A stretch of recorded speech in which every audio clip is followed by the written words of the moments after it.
नमस्कार। इतिहास से लिए गए जीवन के कुछ एहसास, कुछ महत्वपूर्ण पाठ लेकर आई हूँ मैं आपके पास अपने शो हर दिन कुछ कहता है के साथ। मैं तृप्ति भटनागर, एनर्जी हीलर एवं कोच।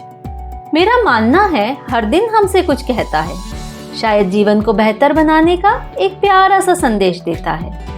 नई आशाओं, नई उम्मीदों से भरे दिन की शुरुआत बढ़ी हुई ऊर्जा और जोश से करने के लिए चलिए जानते हैं फरवरी 13 का खास पाठ। विश्व रेडियो दिवस हर साल 13 फरवरी को मनाया जाता है।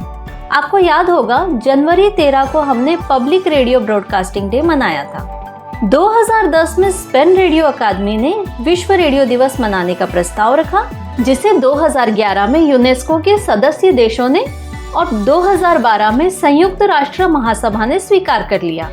और 13 फरवरी 1946 को, जिस दिन संयुक्त राष्ट्र रेडियो की वर्षगांठ होती है, उसी दिन विश्व रेडियो दिवस मनाया जाने लगा। इस दिन यूनेस्को पूरी दुनिया में प्रसारकों, संगठनों और समुदायों के संबंध में विभिन्न कार्यक्रमों का आयोजन करता है।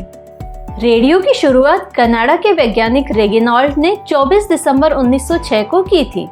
उसके बाद 1918 में ली द फॉरेस्ट ने न्यूयॉर्क में दुनिया का पहला रेडियो स्टेशन शुरू किया, लेकिन पुलिस ने इसे अवैध बताकर बंद करवा दिया। भारत में रेडियो ब्रॉडकास्ट की शुरुआत 1923 में हुई थी और 1936 में भारत में सरकारी इंपीरियल रेडियो ऑफ इंडिया की शुरुआत हुई। आजादी के बाद इसका नाम आकाशवाणी यानी ऑल इंडिया रेडियो कर दिया गया। सुभाष चंद्र बोस ने नवंबर 1941 में रेडियो पर जर्मनी से भारतवासियों को संबोधित किया था। आपको जानकर आश्चर्य होगा कि भारत के रेडियो को विदेशी भी सुनना पसंद करते हैं, जिसके चलते ऑल इंडिया रेडियो के बाहरी सेवा प्रभाग द्वारा वहां भी प्रसारण किया जाता है। रेडियो एक ऐसी सेवा है जो संचार के अन्य रूपों के काम नहीं करने यानी आपदा पर मदद करती है।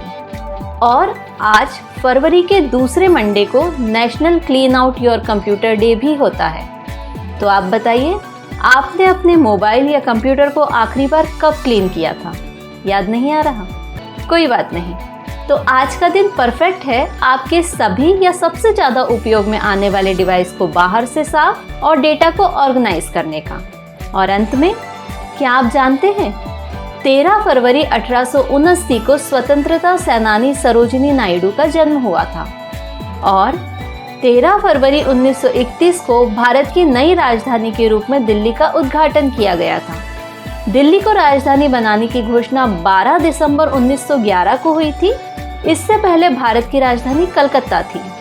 और 13 फरवरी 1959 को बच्चों की पसंदीदा बार्बी डॉल की बिक्री शुरू हुई थी।